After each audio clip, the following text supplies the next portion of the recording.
Je consultais le fil hockey de la section des sports de Radio-Canada, le site web. Je fais ça régulièrement pour m'assurer de ne rien manquer de vos écrits de haut vol, surtout ceux de Gascon, là, mais les vôtres aussi.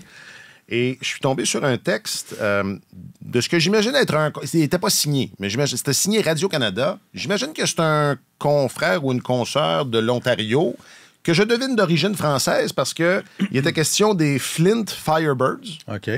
Hein, puis on dit pas ça comme ça ici, on dit les Firebirds de Flint. Puis ça racontait l'histoire de deux jeunes joueurs juniors qui jouaient pour les Spitfires de Windsor. Les Windsor Spitfires. Les Windsor aussi, voilà.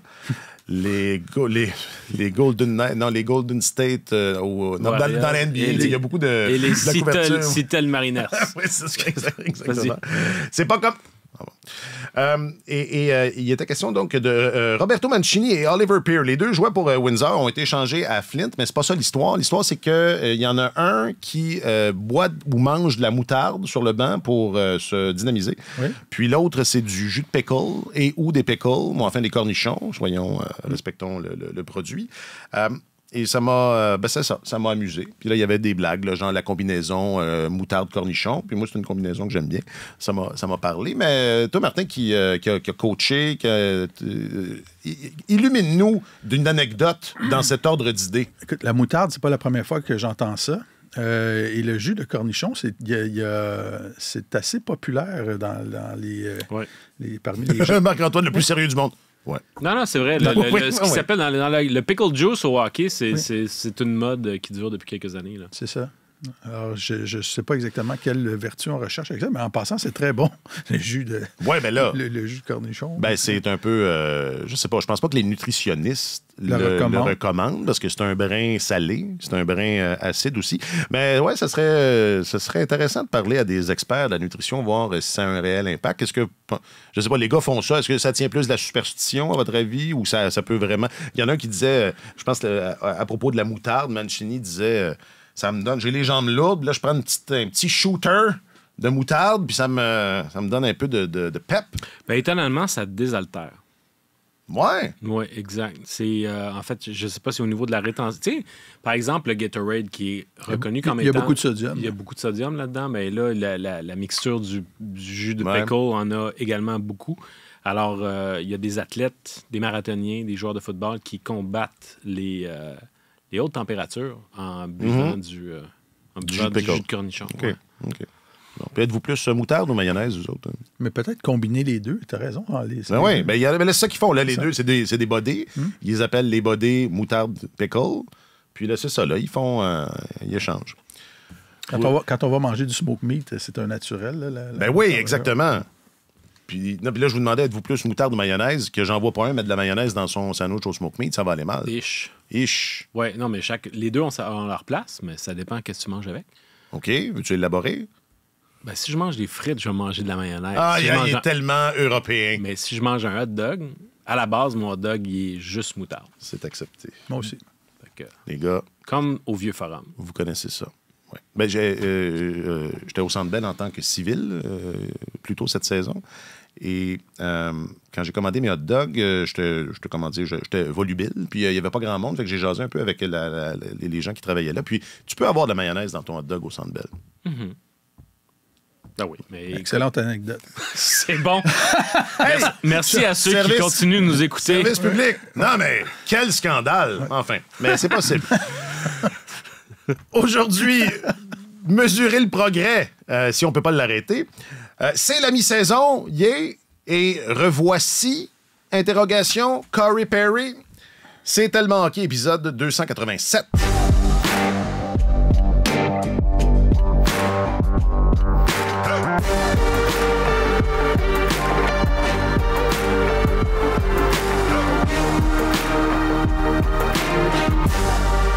Avec votre chroniqueur principal au service des sports, M. Martin Leclerc. Salut, Martin. Bonjour, messieurs. Bon vendredi. Sandwich jambon, moutarde ou mayonnaise? Moutarde. Oh, bonne réponse.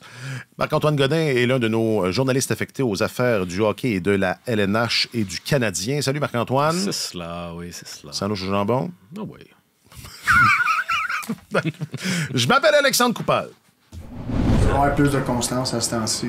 C'est quelque chose que que quand on est alerte et on est là, ce système-là, il marche.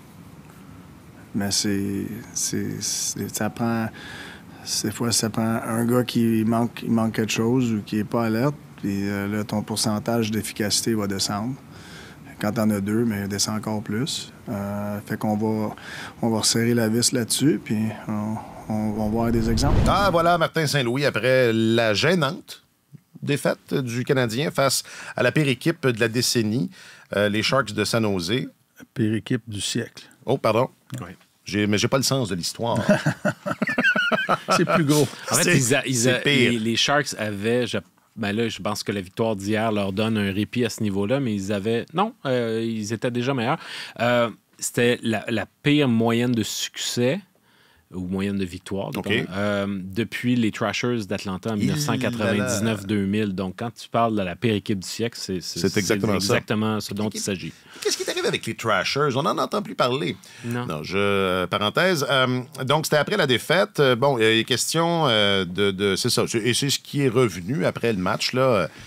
Il y avait peut-être trop d'éléments. J'entends par là des joueurs qui étaient dans une mauvaise soirée, ce qui fait que ce système-là, qu'on pourrait définir comme étant un hybride entre la défense de zone et l'homme à homme, en même temps, vous me direz, quand tu as quelques joueurs qui ne sont pas dans un bon match, n'importe quel système est faillible. Enfin, c'est parce que...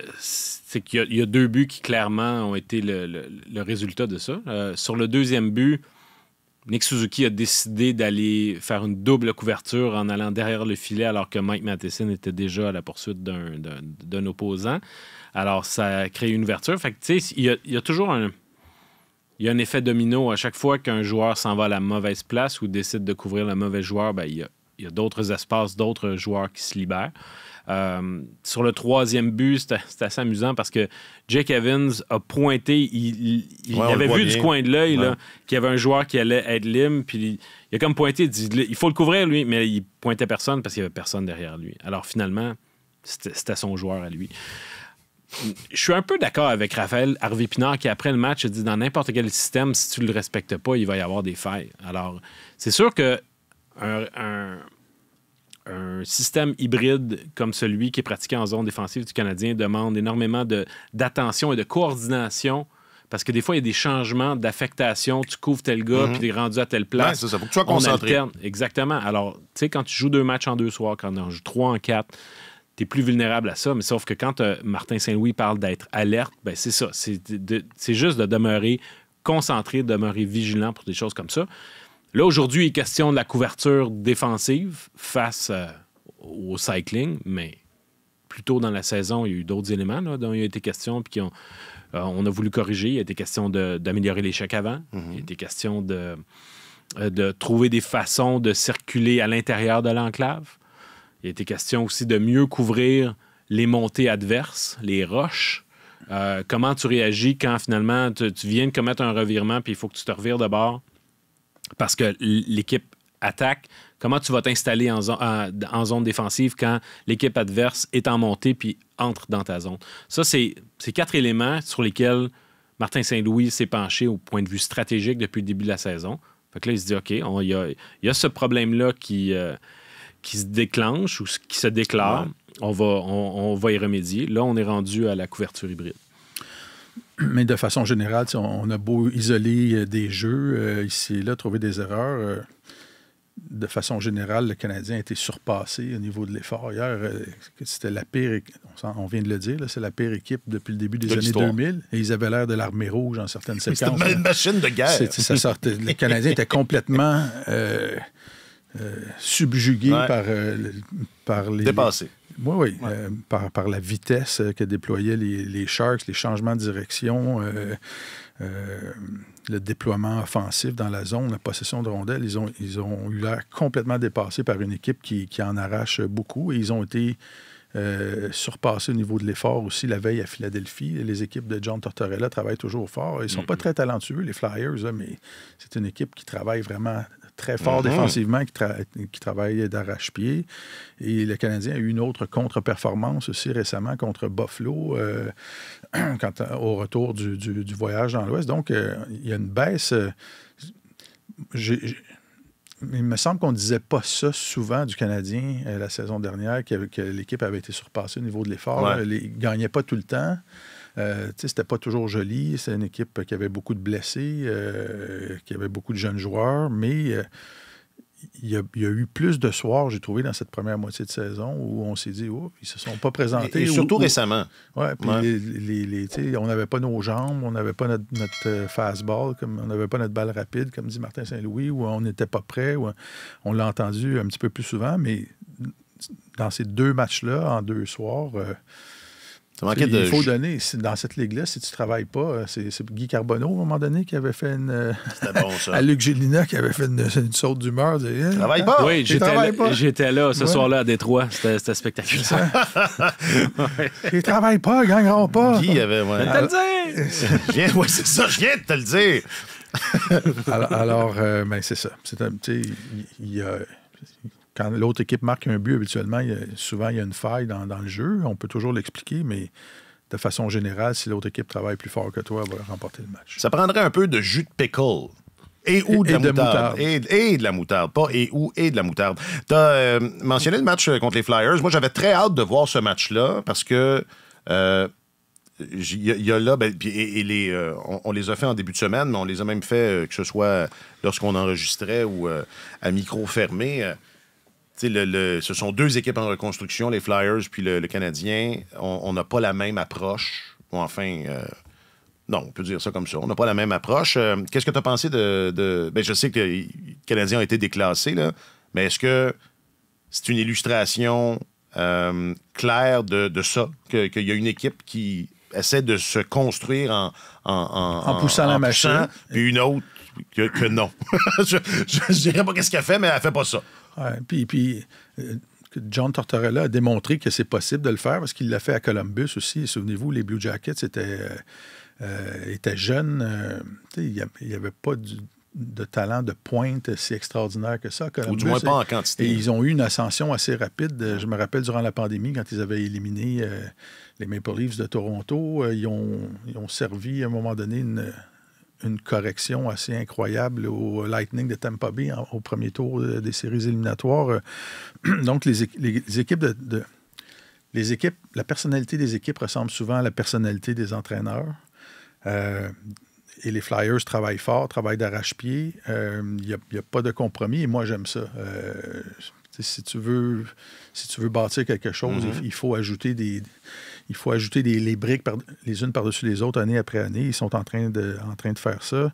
La transaction que les Flyers ont faite cette semaine, je pense, va accélérer le processus. Là, tout le monde parle de Cutter-Gauthier, mais avant que Cutter-Gauthier devienne un joueur d'impact chez les Flyers, s'il allait le devenir, parce qu'il n'y a rien de garanti, là, ça aurait pris quelques saisons. Et là, ils arrivent avec Jamie Drysdale, qui a 21 ans, qui a de l'expérience à la Ligue nationale, qui a été ralenti par des blessures, mais... S'il peut être en santé... Ils viennent de trouver un corps arrière pour l'avantage numérique. Il y a un gars qui fait circuler la rondelle et ça va peut-être aller un petit peu plus vite que prévu. Là. C'est un excellent patineur aussi. Puis Drysdale, il a été question l'autre soir, Tortorella le décrivait comme un rover, c'est-à-dire un gars qui peut utiliser, adopter n'importe quelle position. Qui peut aller partout. C'est un quatrième attaquant. Exact. Puis, on regarde tu cites les passages précédents de Tortorella au sein d'autres équipes. Il y a très longtemps, Dan Boyle avec le Lightning de Tampa Bay était un peu comme ça. Puis, quand il a joué à Columbus, quand il a dirigé à Columbus, Zach Werenski, Seth Jones aussi, ça partait en attaque, puis let's go. C'était peut-être un peu moins le cas à Vancouver, puis je pense que ça a été l'arrêt de Tortorella le moins convaincant au fil de sa carrière d'entraîneur. Mais Drysdale pourrait très bien jouer un rôle comme celui-là à Philadelphie parce qu'il n'y a personne d'autre pour le remplir. Ils avaient un trou béant sur le flanc droit de la défense. Mais c'est vrai, c'est une équipe qui travaille très fort. Moi, qui me surprend énormément. je suis plus ou moins d'accord avec toi, Martin, quand tu dis que c'est une équipe qui n'a pas beaucoup de talent. C'est juste que c'est du talent qui est encore très, très jeune. Owen Tippett commence à éclore. T'as des gars... de loin le meilleur joueur des Flyers. Oui, face aux Canadiens, c'est épatant. Ouais. Bobby Brink, qui va être un bon petit joueur, il joue pas encore, il se démarque pas encore. Tyson Foerster, c'est un gars qui a marqué sa part de but quand il était plus jeune. C'est tous des gars qui sont dans la début vingtaine. Mais c'est vraiment le retour de Sean Couturier aussi qui fait une énorme différence. Parce que quand tu as un gars qui montre la voie, puis qui est clairement un joueur d'impact au sein de ton équipe, qui est un vétéran, puis les autres peuvent le suivre, à sa manière, c'est la locomotive de cette équipe-là, même s'il ne sera pas nécessairement le joueur le plus productif à tous les soirs. C'est un gars qui montre la voie. Puis c'est peut-être ça qui manque chez le Canadien de temps en temps. Parce qu'il y en a d'avoir un gars qui montre la voie. Nick Suzuki, le capitaine, mais on le voit là, en ce moment, c'est son efficacité est en sérieux déclin. Il traverse un passage à vide. C'était peut-être à prévoir, étant donné qu'il est utilisé à outrance. C'est ce que je m'en allais dire. Le Canadien n'a pas de deuxième trio suffisamment convaincant pour lui ôter de la pression. Puis ça, c'était... on en a parlé dès le moment de la blessure de Kirby Dach, qu'il allait arriver des moments dans la saison où ce phénomène-là surviendrait. Je pense qu'on y est en ce moment. Les 2 derniers matchs, il a été invisible. Alors, il y a eu son explosion de vitesse en fin de match face aux Sharks où il y a eu une occasion de marquer. Mais auparavant, justement, c'était sur une erreur, sur un but de l'adversaire où il avait fait parler de lui. Mais offensivement, pour l'instant, il est au neutre. Puis c'est à se demander, combien de temps Martin Saint-Louis va dire, OK, on va garder ce fameux premier trio-là. Est-ce qu'on les laisse se dépêtrer ou bien on essaie de brasser la sauce un petit peu? Oui, parce que, enfin, il y a Suzuki, mais c'est toute cette unité-là qui a été tellement bonne il y a quoi, une semaine ou 2, 10 jours? Ils ont eu une séquence de 10-12 matchs où c'était très, très bon. Mais, tu sais, avouons-le, le Cole Caulfield ne connaît pas une bonne saison. Puis je pense que, tu sais, on arrive à la mi-saison. Peut-être qu'il va se dire, en deuxième moitié de saison, les choses vont mieux aller, puis je peux tourner la page puis repartir à neuf. Mais ça se peut très bien que ce soit le Cole Caulfield de cette année, puis on verra l'année prochaine ce qu'il y en est. C'est possible. Des jeunes joueurs qui connaissent des saisons plus difficiles, qui font une espèce de recalibrage de leur jeu, surtout à la lumière de ce que Martin Saint-Louis lui demande, de devenir un joueur plus complet, etc. Alors...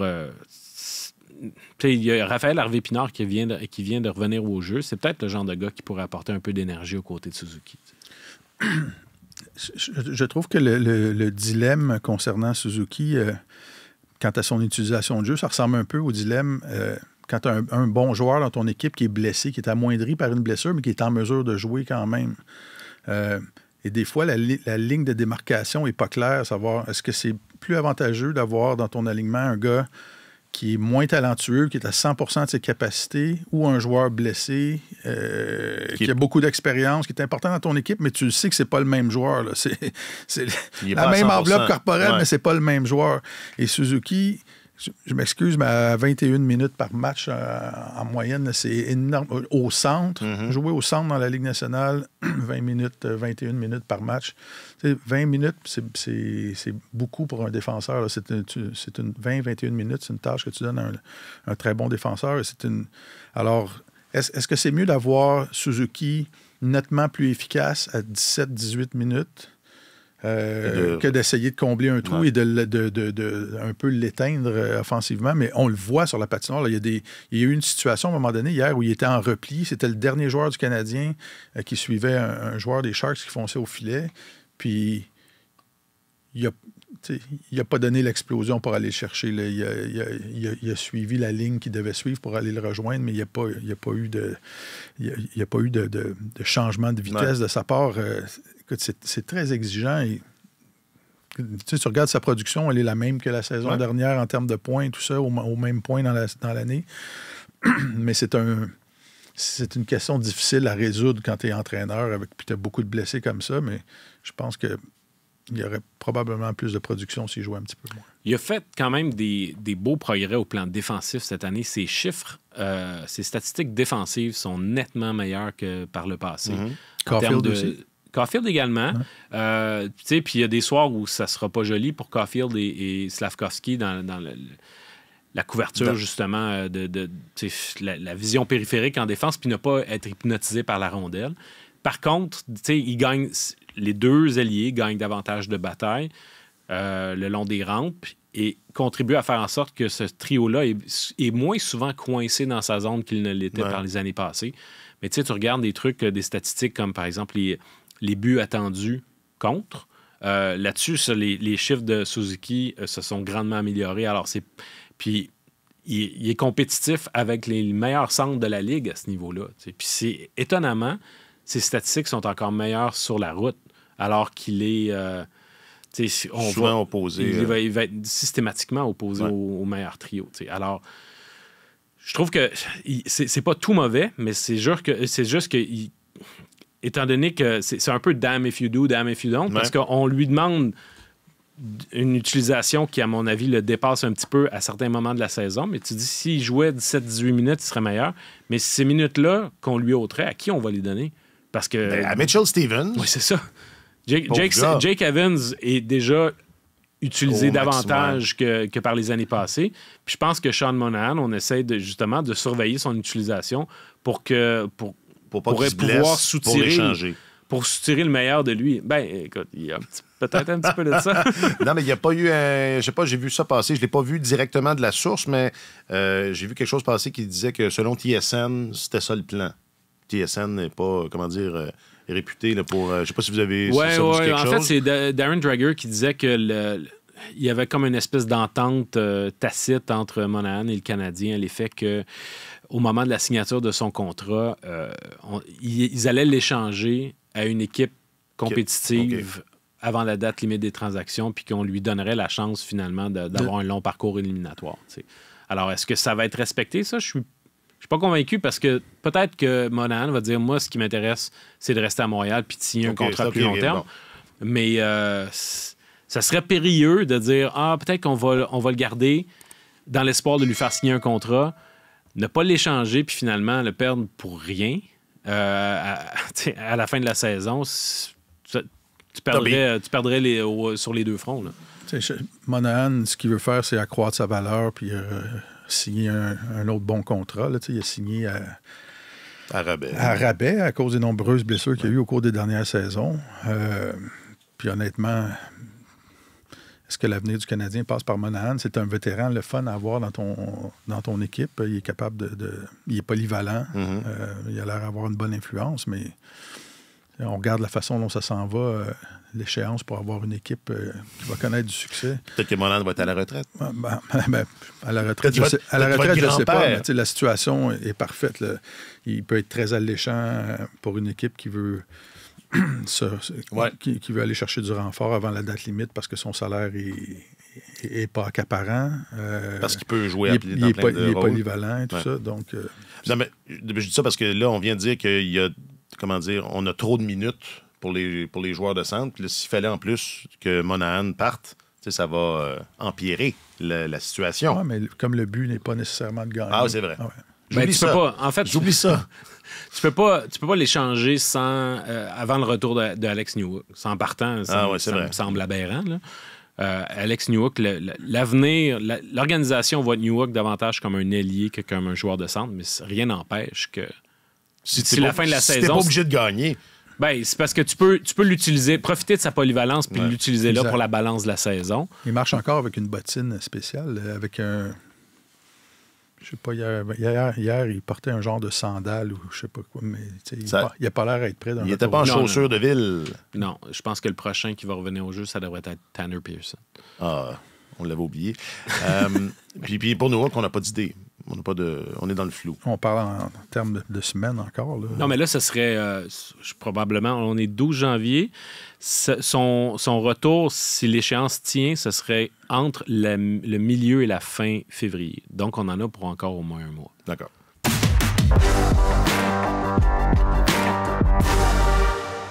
Bon, hey, on est précisément à la mi-saison. C'est pas tous les jours. Ça veut dire que ça arrive juste... une poignée de journées entre le 41e et le 42e match. Mais c'est rare qu'on a un balado exactement au 41e match. Oui, des fois... te rappelles-tu, au début, on faisait des bilans de 10e de saison, de tiers de saison. Le 10e de saison. Ben okay. non, on n'a jamais fait ça. Ben, j'y ai peut-être pensé. On l'a peut-être... C'est peut-être fait un truc qui ressemblait à ça. Une journée que tu étais à court de sujet. J'étais en panne. Au jour 1, on nous a dit, ce qu'on veut cette année, c'est que cette équipe-là progresse. Alors, moi, je pose la question puis je m'en vais. Est-ce que cette équipe-là progresse? Ciao, bye! Le progrès collectif est assez difficile à mesurer parce que tu mesures à partir de rien. La saison dernière, cette équipe-là n'essayait pas de gagner. C'était l'équipe la plus blessée ou la deuxième plus blessée. C'était la deuxième plus blessée la saison dernière et la plus... Elle a été la plus blessée au terme de la saison. Bon. Quelles étaient les statistiques à la mi-saison, je ne sais pas. Okay. Mais son deuxième encore cette année. Alors, tu sais, c'est difficile de mesurer à partir d'un échantillon comme celui-là. Mais bon, le Canadien a 5 points de plus qu'à pareille date. Une statistique que j'ai trouvée intéressante, c'est que l'équipe a accordé 17 buts de moins que la saison dernière en une demi-saison. C'est quand même, c'est quand même colossal. Ouais. Mais on part de... On part pas d'un échantillon représentatif. Bon, alors, de ce côté-là, les unités spéciales... légère amélioration en avantage numérique, puis on est encore dans les eaux des pires désavantages numériques, des pires unités de désavantages numériques de l'histoire de l'équipe, là, depuis que les mesures, depuis que l'efficacité des unités spéciales est mesurée, depuis les années 70, 76, le milieu des années 70 que c'est mesuré. Donc, ça, honnêtement, j'ai énormément de difficultés à comprendre ça parce que ça prend pas... ça prend pas un talent immense pour être bon en désavantage numérique. Là. Ça prend du dévouement. Et le fait que ça soit si compliqué que ça depuis 2 ans, ça me laisse un peu pantois. Je comprends qu'il y a des joueurs spécialisés du désavantage numérique qui ont été blessés, mais bon. Et d'un point de vue individuel, les gars qui ont de très bonnes notes dans leur bulletin. Samuel Montembeault, on en a parlé beaucoup au cours des dernières semaines, mais il accorde plus qu'un demi-but de moins par match. C'est un énorme progrès. La saison dernière, lorsqu'on est arrivé à la mi-saison, Montembeault avait une fiche de 500. Jake Allen avait 10 victoires, 16 défaites. Donc, il y en a un il y en a un qui avait un meilleur rendement que l'autre, et c'est encore la même chose cette année, meilleur rendement de la part de Montembeault. Du côté des gars qui ont énormément progressé aussi, je trouve que Caden Goulet, il nous avait impressionné la saison dernière en étant capable de prendre autant de minutes que ça. Mais là, son différentiel est à -1, avec encore 20 minutes et quelques de jeu par match, avec des responsabilités accrues. Il a bloqué 10 lancés à Philadelphie. C'est incroyable. Dans un match, tu sais. 10. C'est un jeune défenseur remarquable. Jordan Struble nous a tous impressionnés avec son aplomb là, en débarquant dans la Ligue nationale, quoi qu'il a fait une gaffe absolument épouvantable hier. Mais ça, ça arrive, on rigolait sur la passerelle parce que notre propos, c'était toujours son jeu est lisse, il place jamais son équipe en difficulté, mais là, il y a eu une crampe au cerveau incroyable. Et bon, Slavkovski, on en a beaucoup parlé. Si on regarde ses chiffres, il joue 4 minutes et demie par match de plus que la saison dernière. Il y a 5 points de plus que la saison dernière, 5 passes de plus. Mais de façon... Lui aussi, c'est un autre qui part de très loin. Ça avait été tellement difficile la saison dernière que là, on est impressionné de voir sa progression. C'est vrai qu'il y a une grosse progression, mais là, il semble traverser après une période nettement plus flamboyante. Il a l'air à traverser une période difficile. Est-ce qu'il est blessé? Est-ce qu'il est amoindri? Je ne sais pas, mais là, il traverse une période un petit peu plus... Ou juste jeune, puis ça arrive. Non, il a 19 ans. C'est un jeune homme de 19 ans. Mais je vais juste faire une parenthèse sur Slavkovski, parce que c'est vrai que ses chiffres sont pas... c'est pas comme ça qu'on peut mesurer l'amélioration, mais il faut lui donner que il y a des buts qui se marquent où est-ce qu'il ne récolte pas de points, mais qu'il y a... il a joué un rôle important. Oui, absolument, c'est vrai. Absolument. Plus grosse, moi, je trouve l'amélioration la plus notable, c'est au niveau de la dimension physique de son jeu. Là, la saison dernière, il semblait complètement dépassé. Même durant le premier mois de la présente saison, avait de la difficulté avec cet aspect-là du jeu. Et là, c'est un gars qui remporte nettement plus de batailles pour la rondelle. Son équilibre est meilleur. Il était toujours sur le dos, perdait souvent l'équilibre quand il était impliqué dans des bagarres en 1 contre 1. Son fameux bâton à une main tout le temps, le nombre de rondelles qu'il était incapable de récupérer parce qu'il était toujours à une main à bout de bâton. Il a corrigé beaucoup de choses fondamentales dans son jeu. Et pour un gars de ce gabarit-là, c'est important parce que ça va être son pain et son beurre là, durant sa carrière. Il faut qu'il serve de cet atout-là. Alors, moi, si sa progression continue à ce rythme-là, que ça se perpétue la saison prochaine au même rythme, ça va devenir tout un joueur de hockey. Alors, la question est de savoir où se trouve le plafond, mais c'est quand même très intéressant comme progression de son côté. Si c'était pas que Caulfield connaît une saison difficile, ça... Grosse déception, Caulfield. C'est top. Ouais, pourquoi? Ben, moi, je trouve, j'en reviens souvent au fait que il y avait des façons par le passé de déjouer des gardiens de but qui ne fonctionnent plus aujourd'hui. Puis même si c'est un jeune joueur, il doit déjà se réinventer. C'est-à-dire trouver d'autres façons de marquer des buts parce que surprendre des gardiens de but d'un angle fermé, faire en sorte que son tir, comme hier, il a essayé de marquer en tirant de façon à ce que d'un angle fermé carrément, mais en tirant sur la jambière du gardien, ça dévirait dans le but. Là, les gardiens le voient venir. Ils l'ont étudié. Mais oui, exactement. Puis il y a des choses qui fonctionnaient avant qui ne fonctionneront plus aujourd'hui. Puis là, ça lui appartient de dire, OK, mon outil de base, mon lancer, il va toujours demeurer extraordinaire, mais de quelle manière je vais pouvoir me faire de l'espace pour que je réussisse à enfiler l'aiguille, je trouve des nouveaux endroits sur la patinoire d'où je vais pouvoir tirer. Puis je pense que dégainer rapidement, je pense que c'est ça. Il doit réinventer la façon dont il va tirer ou d'où il va tirer. Il était question plus tôt en saison du fait qu'il devait aller davantage dans l'enclave, qui était un peu trop un joueur de périphérie. Ça rentre en ligne de compte également. Je trouve ça fascinant ce que Marc-Antoine dit, parce qu'on avait exactement la même discussion sur la passerelle hier avec M. Gascon. Caulfield tente toujours de marquer dans l'ouverture du côté rapproché. Il se poste du côté gauche, là, à l'extérieur du cercle de mise au jeu. Il essaie toujours le coin supérieur rapproché au-dessus du gardien. Et maintenant, on le voit, là, les gardiens se placent, ils savent. C'est devenu prévisible. Et Martin Saint-Louis a fait une mise au point il y a 2 semaines, je pense, ou 2 semaines et demie, où il demandait à ses joueurs, peut-être même 3 semaines, mais il demandait à ses joueurs de jouer davantage à l'intérieur des points de mise au jeu. Il avait insisté là-dessus. Si tu veux marquer, tu ne peux pas toujours être posté à l'extérieur. Et Caulfield était revenu un peu plus à l'intérieur des cercles, mais là, on voit qu'il a recommencé à aller se placer. Et ce sont des angles... Tu fais face aux meilleurs gardiens au monde. Là. À un moment donné, ils vont s'ajuster. Et Marc-Antoine parlait de la vitesse d'exécution. Moi, je trouve que Caulfield a perdu. C'était sa marque la plus distinctive. Et l'image que j'employais quand je parlais de Caulfield, quand il est arrivé chez le Canadien, juste avant qu'il gradue et après qu'il a accédé à la Ligue nationale, c'était que...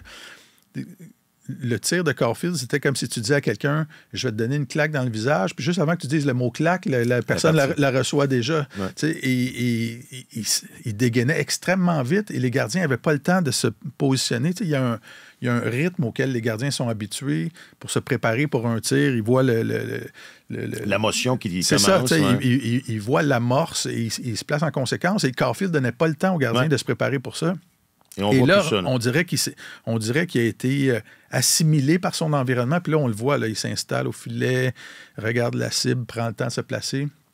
Il a perdu cette fraction de seconde-là qui était distinctive. Et je ne sais pas si c'est juste une mauvaise passe ou si lui-même l'a remarqué, mais on ne le voit plus battre des gardiens qui se font surprendre par la vitesse à laquelle il décoche. Puis c'est drôle parce que le reste de son jeu s'est amélioré. Ouais. C'est un gars qui contrôle davantage la rondelle en entrée de zone. Je trouve qu'il utilise sa vitesse en possession de la rondelle beaucoup mieux qu'avant.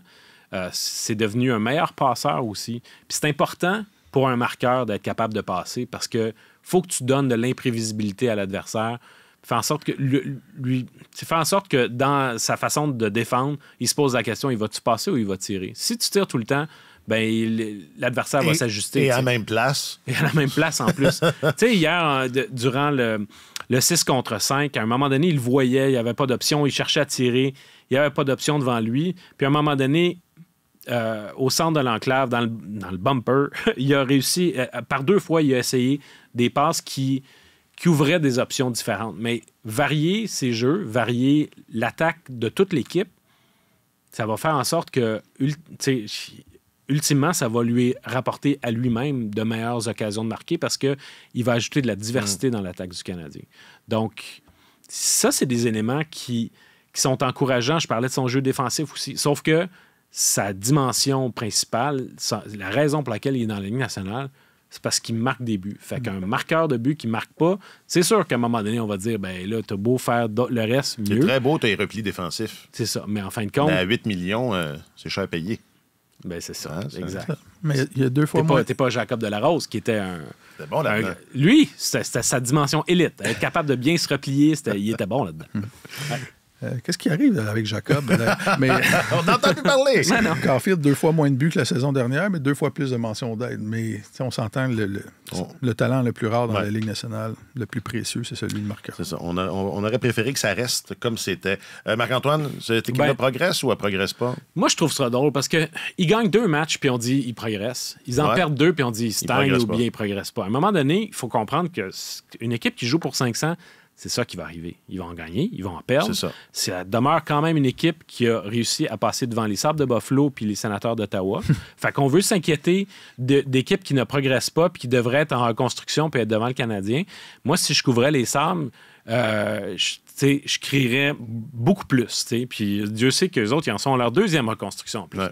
Ils l'ont fait sans Kirby Dach, sans avoir beaucoup de profondeur. Moi, ça m'embête parce que je vois Martin Saint-Louis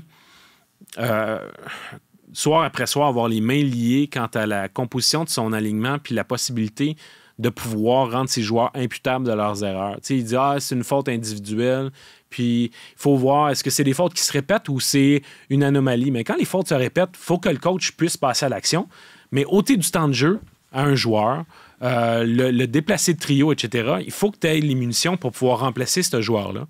Puis depuis l'année dernière, Martin Saint-Louis ne l'a pas. T'sais. Alors, ça rentre en ligne de compte. Pardon. Martin, toujours, ça fait combien de temps qu'il est en poste? Ça fait 2 ans? Un peu moins de 2 ans. Ça va faire 2 ans dans quelques semaines. Dans un mois, le 10 février. Il n'a toujours pas dirigé une formation complète depuis son arrivée. Non. Fait que... Non, mais je vais te dire ça. C'est de sa faute ou c'est pas... Non. Mais tu sais, à la même date, l'année dernière, le Canadien venait de sortir d'une séquence de 7 défaites de suite. Là, cette année, ils n'ont pas eu plus que 4 défaites de suite. Fait que tu dis... Non, mais tu sais... Amélioration. Non, mais c'est parce qu'à un moment donné, ils sont capables d'en revenir. Il y a une des raisons pour lesquelles un match comme celui contre les Sharks fait mal, c'est que quand Saint-Louis dit souvent, mais quand on a une contre-performance, ça va arriver, mais comment est-ce qu'on va répondre? Puis là, ils n'ont pas du tout répondu hier. Alors, c'est sûr que c'est d'autant plus frappant quand tu ne réponds pas face à une équipe qui se démène, qui est une équipe de fond de classement, qui se démène pendant 60 minutes, alors que toi, tu te démènes pendant 5 minutes. Alors ça, c'est agaçant. Sauf que je vois aussi au quotidien, dans ce dont il est question avec Martin Saint-Louis, un changement qui suggère une progression. L'année passée, première moitié de saison, il installait ses concepts. Puis à un moment donné, après Noël, il a dit « OK, là, je les ai installés. Là, ce que je veux, c'est de l'imputabilité. Je veux que les joueurs se regardent puis qu'ils soient davantage... rendre des comptes les uns aux autres. Puis nous, on va prendre leur responsabilité. Mais tandis que cette année, on est passé visiblement à autre chose. Je vous ai énuméré certains pans de la stratégie puis du jeu qu'il a voulu corriger en cours de route. Donc, on est rendu davantage dans des détails, dans des aspects techniques qui font en sorte qu'il y a une première couche qui a été établie l'année dernière. Puis là, le cliché cette année, c'est on est à la recherche de constance. Mais là, c'est ça. Ils ne l'ont pas trouvé, manifestement. Mais quand on parle d'une équipe en reconstruction, puis c'est la raison pour laquelle la patience est si difficile à trouver à Montréal, c'est que on parle d'une équipe qui va reconstruire pendant 3 ans, pendant 4 ans. On l'a vu l'année dernière, tout le monde était prêt à embarquer dans le plan, mais là, la 2e, la 3e année, c'est des soubresauts comme ça qui font en sorte qu'à un moment donné, tu vois pas la lumière au bout du tunnel, mais tu es déjà engagé trop profondément pour revenir en arrière. Alors, c'est sûr que ça va paraître pénible, mais malgré tout, je vois quand même une équipe qui progresse. Elle flirte avec 500 depuis le début de la saison. Martin disait 5 points de plus que l'an dernier. Écoute, ils étaient à moins 47 l'année dernière en termes de buts pour buts contre. Tu veux dire le différentiel, hein, ouais. Leur différentiel moins était à 47 moins 47 à mi-chemin l'an passé. Hein, exact. Là, ils sont à moins 28. Hey! Alors, tu sais, c'est pas une équipe de séries éliminatoires. C'est pas une bonne équipe. Mais est-ce qu'elle est meilleure que l'année passée? Ben oui. Question du public, réseaux sociaux. Question du public, réseaux sociaux. Ah, parce qu'on a de la suite dans les idées, alors qu'on vous demandait plutôt cette semaine de quel joueur du Canadien on ne parle pas assez. Plusieurs ont répondu « Un tel concept n'existe pas ». C'était vrai. Ce qui était la bonne réponse. Hier, on vous demandait, via les réseaux sociaux de Radio-Canada Sport, de quel joueur de la LNH on ne parle pas assez. Et ça, les bonnes réponses sont très, très nombreuses. Alors, j'en cite quelques-unes. On commence avec le book, comme à l'habitude. Il y a Yann qui dit Kucherov. C'est vrai qu'on n'en parle pas ici, mais enfin, Nikita Kucherov qui s'enligne pour... est-il toujours champion marqueur? Oui, encore premier marqueur de la Ligue en ce moment. Premier marqueur, je devrais dire, oui. Sacré Kloudjirov. C'est comme ça qu'on l'appelle à la maison. Mais ça reste... Quel âge a-t-il, là? En plus, ce n'est plus un poulet du printemps. Non, ben écoute, en ce moment, là, à l'heure où on se parle... C'est encore son apogée. Il y a 30 ans. OK, ben quand même. Mais ça reste assez remarquable, ce début de saison. Oui, absolument. Puis Voilà. en plus, c'est qu'il est nettement en avance sur ses collègues du Lightning en termes de points. Ouais. C'est une match. Compte tenu du fait que le Lightning a beaucoup perdu en termes de profondeur, puis il y a des atouts dans cette équipe-là qui sont aussi en déclin. Lui, je parlais de locomotive tout à l'heure, il est dans une classe à part là, à ce niveau-là. Oh, oui. C'est un TGV. Oui. Ça fait une bonne analogie ferroviaire. Toujours sur le book, Ghislain Braden Point. Hein, on est dans les mêmes eaux. Louis-Jean, Jake Gunzel à Pittsburgh, quel bon joueur. C'est vrai que Gunzel connaît toute une saison. Et je ne sais pas si ça a rapport avec le fait qu'il est à la recherche d'un contrat, mais... Ça reste ça qui soit ça. C'est un très bon joueur depuis plusieurs années, Gunzel. Ouais. Toujours un peu dans l'ombre des trois trio, ténors. C'est ça. Mais c'est un trésor pour les Pingouins. Une chance que Gunzel est là. Je sais qu'il y a des bruits qui disent que si les Pingouins ne sont pas capables de se qualifier, ça pourrait être un candidat à une transaction. Voyez, non. Pour aller chercher un gars de 35 ans. Non. Ils sont tellement... Les Pingouins... Il est trop jeune. Il est trop jeune. Trop jeune pour cette équipe-là. Mais ça a été difficile de trouver des alliés à Sidney Crosby au fil de sa carrière qui allaient le compléter de la bonne façon. Là, ils en ont. Hein? Ils ont eu Pascal Dupuis, ils ont eu Chris Kunitz puis Brian Rust. Là. Mais Gunzel est le plus productif du groupe. Là, la question... c'est est-ce qu'il serait capable d'être aussi productif dans une autre organisation où il y aurait un mandat différent puis qu'il n'y aurait pas Crosby à ses côtés. Mais c'est tellement une organisation qui semble avoir mis tous ses œufs dans le même panier puis dire on continue puis advienne que pourra. Est-ce qu'ils vont retenir les services de Gunzel puis essayer de persister là, avec c'est la fameuse définition de la folie. Là. Combien de fois vas-tu répéter la même chose? On n'a jamais cité, résultat ça n'a jamais différent? été cité, ça. Jamais. Ici. On a eu une séquence où à toutes les semaines, je pense que c'est Albert Einstein, mais non, qu'est-ce qu'on nous disait que c'est pas Einstein? C'est pas Einstein. C'est bon. Donc, regarde, on est rendu là. Je pense que Luc, sur Facebook, voulait faire une blague, mais on va s'en servir. Il dit Jonathan Drouin, Jeff Petrie et Carey Price. Je pense que la blague est là, mais Drouin est en feu. Écoute, moi, l'autre soir, je suis tombé sur Vegas, Colorado. Et puis, Jonathan Drouin, il jouait d'une manière qu'on ne l'a pas vu jouer à Montréal. Il y a 10 minutes. Il y a eu un 10 minutes à Montréal où il était très bon. Mais là, pour l'instant, il est sur une superbe séquence. 14 points en 14 matchs. À chacun de ses 6 derniers matchs, il a joué plus que 21 minutes. Donc, tu sais... Oh! Et alors, il a perdu du poids. Son poignet est en meilleure forme. Et puis, évidemment, très motivé, très inspiré à l'idée de jouer avec Nathan MacKinnon. Le pari de l'Avalanche du Colorado de lui offrir un contrat à rabais, finalement, ça va être extrêmement payant. Ça a pris un certain temps avant qu'il décolle. Mais là, pour l'instant, il vaut chacun des dollars qui lui est versé.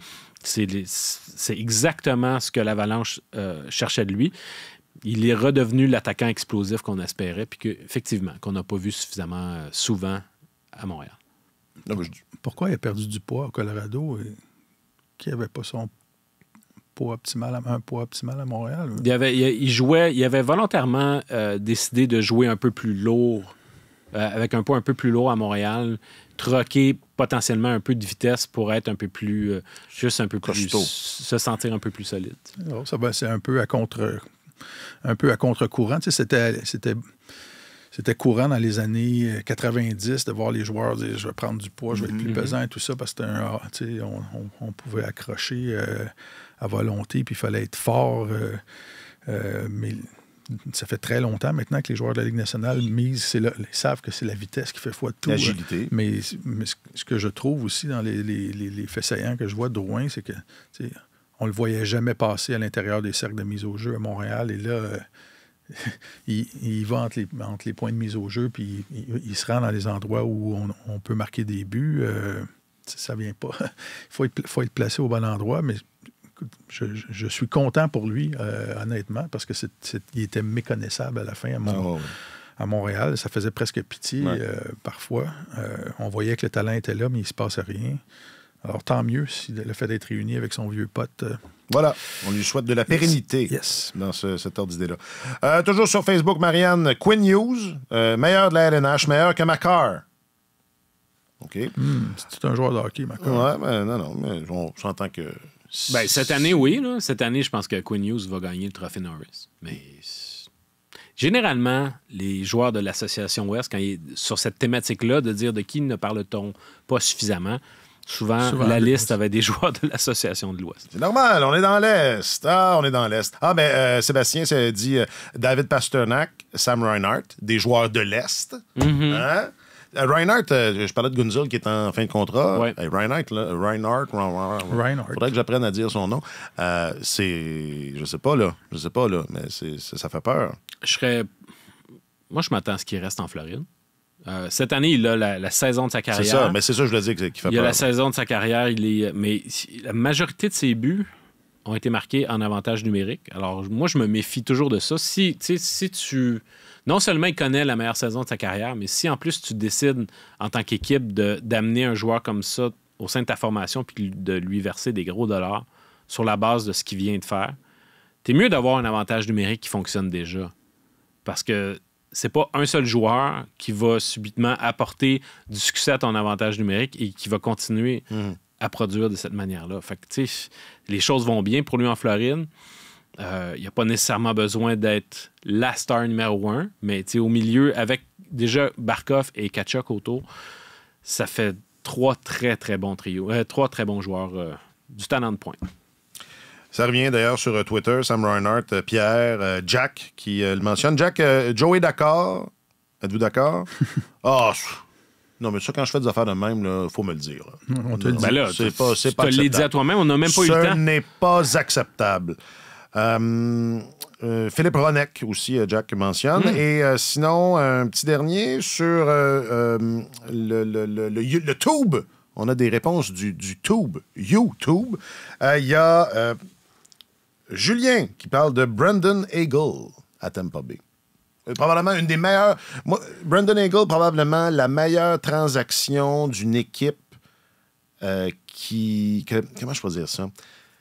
Qui est pas en reconstruction, qui aspire... C'est probablement l'acquisition de jeunes talents de pointe la plus futée qui a été faite par une équipe qui aspirait déjà à gagner la Coupe Stanley. C'est rare que ces équipes-là réussissent à se renouveler en termes de talent, parce qu'habituellement, tu échanges tes premiers choix ou tu vas aller chercher des vétérans pour consolider quelque chose dans ton équipe.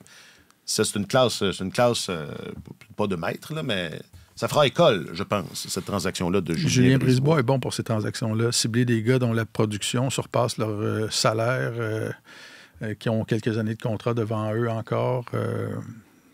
Et c'est la meilleure façon quand tu es appuyé sur le plafond salarial, si tu veux. Oui, parce qu'il restait 2 ans, je pense 2 ans à 1,5 million au moment où il a fait son acquisition. Alors, il rajeunissait son équipe, il ajoutait un talent top 6 à prix modique. Et qui allait rester joueur autonome avec restriction. Oui, exact. Ce contrat-là. Donc, c'était vraiment... C'est son joueur, là. Puis le Lightning, de toute façon, les choix de première ronde, là, c'est pas leur priorité. Ils sont toujours... pendant plusieurs années, c'était à la fin de la première ronde. Alors, ils n'avaient aucune objection à les changer.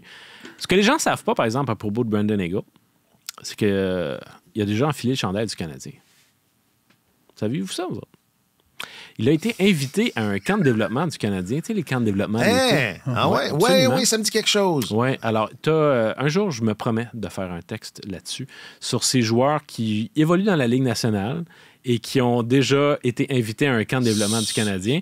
Alors, on n'avait pas cru bon lui donner de contrat, mais écoute, les Sabres de Buffalo qui l'avaient repêché non plus. Puis après ça, il s'est ramassé à Chicago, puis les choses ont commencé à décoller pour lui. Mais il y a eu le gardien également, Scott Darling, qui là est à la retraite, mais il a eu un bref succès dans la Ligue nationale. Lui aussi, s'était ramassé un camp de développement du Canadien. Il y en a eu quelques-uns comme ça. C'était meilleur. Hagel, c'était meilleur que Darling. Oui, absolument.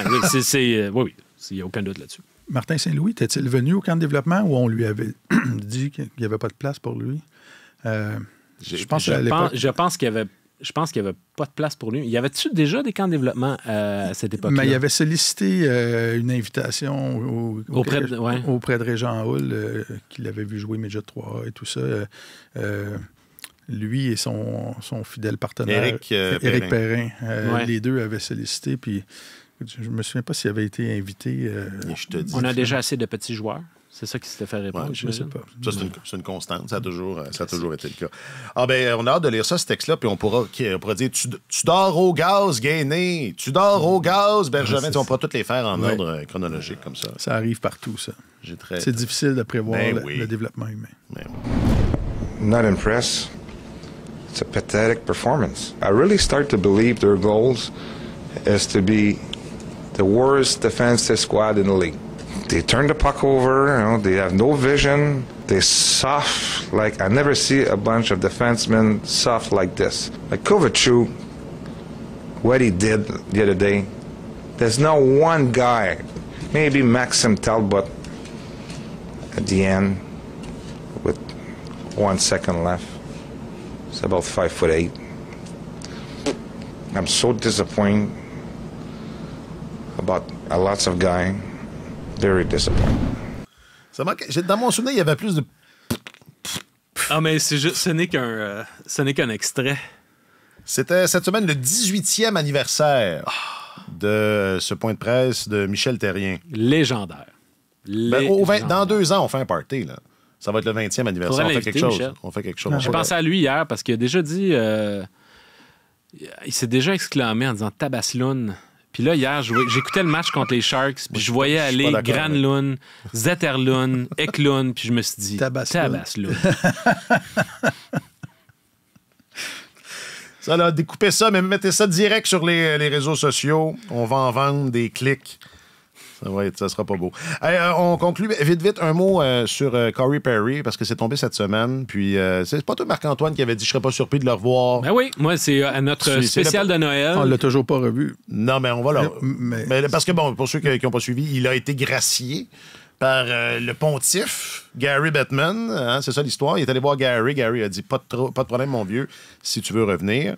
Puis Martin t'a chroniqué là-dessus. Ça soulève un paquet de questions. Enfin, moi, je dirais c'est tout à fait cohérent avec la façon dont la Ligue nationale mène ses affaires. C'est-à-dire, c'est absolument incohérent. Mais c'est ça qui est ça. Et c'est pas impossible qu'une équipe fasse appel à Corey Perry pour le dernier droit de la saison, puisqu'il est joueur autonome et qu'il a le droit de jouer. Oui. Écoute, ma position est un peu la même qu'il y a 6 semaines quand on avait parlé de ça. Corey Perry a été congédié par les Blackhawks. Il n'a pas été soumis au ballottage ou échangé ou suspendu pour X période. Là. Son contrat a été résilié parce qu'on disait qu'il avait commis une faute tellement grave que ça justifiait ça. Que ça justifiait ça, que ça contrevenait aux dispositions de son contrat, que ça contrevenait aux règles des Blackhawks en matière d'environnement de travail sécuritaire, sain et sécuritaire. Donc, on comprenait tous que c'était une faute professionnelle grave. Conférence de presse sur un ton très sombre, le directeur général devant un rideau noir pour expliquer ça, qui était au bord des larmes à plusieurs reprises durant ce point de presse-là. Et là, on se disait, il a fait quelque chose. Il faut que ce soit pour indiquer la porte de sortie comme ça à un joueur digne du temple de la renommée, avec l'expérience, avec la réputation de Corey Perry. Il faut que ce soit passé quelque chose de grave. Et là, 41 jours plus tard, ce qu'on apprend, c'est que, finalement, s'il y a quelqu'un d'autre qui veut lui donner un contrat, c'était pas de problème. C'était pas si grave que ça. On ne sait pas ce qu'il a fait, Corey Perry, mais de deux choses l'une. Ou bien les Blackhawks ont fait un spectacle. C'est ça. Ou bien c'était pas si grave que ça, puis les Blackhawks en ont fait un spectacle. Ou ils se sont emportés, ils ont nettement exagéré et ils se sont fourvoyés et que Corey Perry va revenir dans la Ligue nationale, ou il a commis quelque chose de sérieux. Dans la Ligue nationale, présentement, là, en matière comportementale, on badine pas. Souvenez-vous, Bill Peters, on l'a sorti par la porte d'en arrière chez les Flames de Calgary parce qu'il avait prononcé le mot qui commence en N 10 ans auparavant dans la Ligue américaine. Il y a beaucoup de gens qui sont sortis de la Ligue nationale et qu'on n'a pas toujours pour des bonnes revu. raisons, mais c'est ça qui est arrivé. C'est ça, des bonnes raisons, mais c'était des... On est capable de mesurer le niveau de gravité de ce qui avait été fait. Puis on se dit, bon, si on a mis fin au contrat d'un joueur, ça devait être de cet acabit-là. Là, il devait s'être passé quelque chose de très sérieux. Et là, de voir le commissaire, 41 jours plus tard, dire, bon, ben finalement, si tu veux revenir, il n'y a pas de problème. Je trouve que ça fait... Ça dépeint les Blackhawks de très mauvaise façon. Là. Ils ont l'air des bozos. Ils l'ont congédié alors que, c'était pas si grave que ça. Il peut revenir. Et j'ai hâte de voir, même si le commissaire a donné sa bénédiction, l'équipe, s'il y a une équipe qui va s'avancer pour dire à Corey Perry, nous, on veut t'avoir terminé la saison, parce que l'équipe qui va faire ça va devoir se présenter en conférence de presse et dire, OK, pourquoi ce qui s'est passé chez les Blackhawks était tellement grave, leur standard faisait en sorte qu'on devait le congédier sur le champ et que vous trouvez que c'est une bonne idée de l'avoir. Il va falloir, à un moment donné, dire ce qui s'est passé. Là. On ne pourra pas dire « non, on ne vous le dit pas, mais ce qui s'est passé, puis on l'embauche pareil, puis c'est pas de vos affaires. » Alors, cette histoire-là était morte, mais ça peut devenir un cauchemar médiatique aussi. On l'a vu, juste ce que le Canadien a vécu avec Logan Mailloux quand on a décidé de le sélectionner. Alors, j'ai hâte de voir la suite. Parce que, la bénédiction de Gary, c'est une chose, mais après ça, expliquer la situation, expliquer ce qui est arrivé, expliquer pourquoi on pense que c'est une bonne idée. C'est sûr que si, mettons, ça va être une autre chose. Si c'est le Canadien qui faisait signer un contrat à Corey Perry, ce serait exactement comme tu le décris. Maintenant, si c'est les Coyotes de l'Arizona, je sais pas. Je suis pas sûr que ça ferait scandale. Les tempêtes de relations publiques sont à géométrie variable dépendant du marché. Il n'y a aucun doute là-dessus. Mais l'équipe qui va faire signer un contrat à Perry, puisque moi, je m'attends à ce qu'il revienne dans la Ligue nationale. C'est une affirmation. Ouais.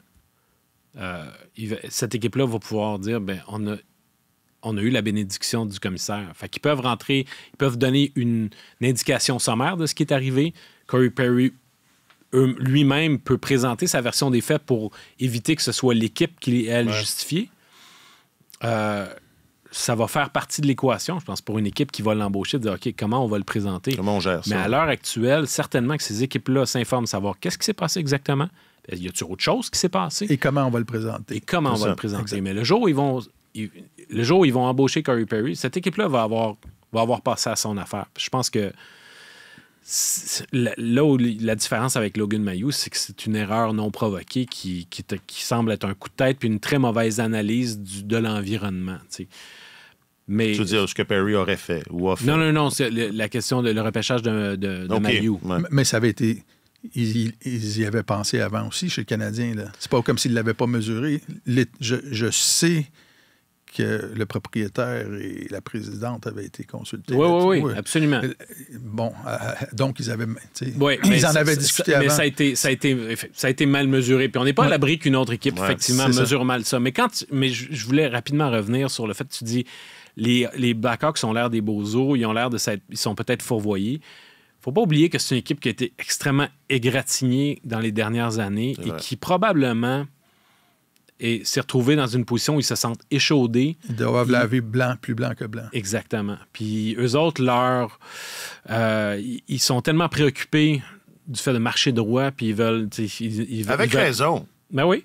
Finalement, peut-être qu'eux ont perçu comme étant une faute qui méritait un rachat de contrat, ou du moins une résiliation de contrat. Quelque chose qui, au sein d'une autre équipe, aurait peut-être créé une crise interne, mais qui n'aurait pas eu la même conclusion. Parce que dans tout ça, là, l'association des joueurs va sûrement dire, écoutez, là, comment ça se fait? Là, vous résiliez un contrat, puis après ça, il y a une autre équipe qui juge que c'était pas si pire que ça, puis la Ligue juge que le joueur, qui n'a jamais été suspendu par la Ligue, soit dit en passant, est apte à jouer. Puis, alors, dans ce cas-là, ça crée un dangereux précédent. Fait que je suis certain qu'à un moment donné, l'association des joueurs va se mettre le nez là-dedans également, puis remettre en question cette résiliation de contrat-là.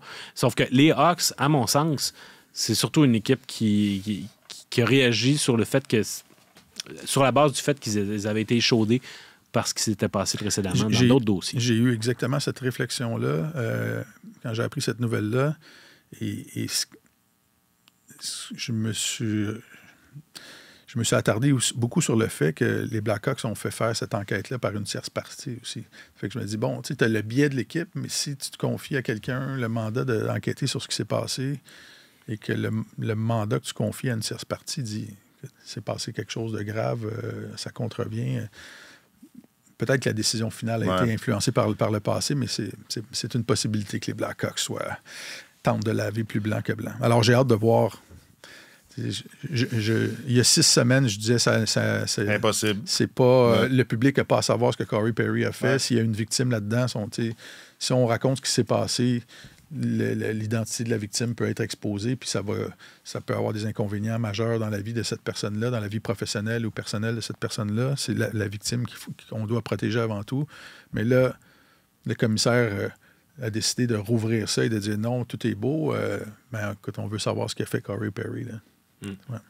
En tout cas, moi, je suis pas mal sûr qu'il va signer quelque part. Je suis pas sûr qu'on va savoir précisément, ou enfin, de manière satisfaisante. C'est ça. Ça va être juste assez pour pouvoir contenter les gens qui voulaient savoir ce qui s'est passé, mais sans compromettre trop ni le joueur, ni la victime. Je sens les relationnistes là, s'exciter devant un si beau défi. Ça va être ça risque d'être un beau contrat. Ça risque d'être du bel argent. On leur souhaite.